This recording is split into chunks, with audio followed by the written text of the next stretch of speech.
আরো খ্যাতি লাগবে, আরো যশ লাগবে, আরো দাপট লাগবে আমার। এত টাকা দিয়ে কি হবে? এত সম্পদ দিয়ে কি হবে? এত ব্যস্ততা দিয়ে কি হবে তোমার? স্টপ, থামুন, অনেক হয়েছে। আন্না,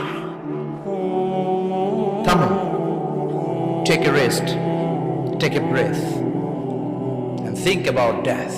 Think that you have to go back to your Lord. একটু বসেন না, একটু ভাবেন যে আমাকে চলে যেতে হবে, চলে যেতে হবে। এই কোলাহল, এই ব্যস্ততা, এগুলো থাকবে, থাকবো না আমি। সাইয়েদনা ওমর ফারুক বলেছেন, মুতু ক্বাবলা আন তামুতু, মরার আগে একবার মরো। হাসিবু ক্বাবলা আন তুহাসাবু আলাইকুম, তোমার হিসাব নেওয়ার আগে তুমি একবার নিজের হিসাবটা করো না। কাগজ বের করে একটু লিখো না কি কি ভালো কাজ করছিলা, যেগুলো দিয়ে নাজাতের ওসিলা হতে পারে। 1 2 3, আর কি কি আকাম কুকাম করছো দেখো না, লিখে দেখো তোমার অবস্থাটা কি। মরার আগে একবার মরো।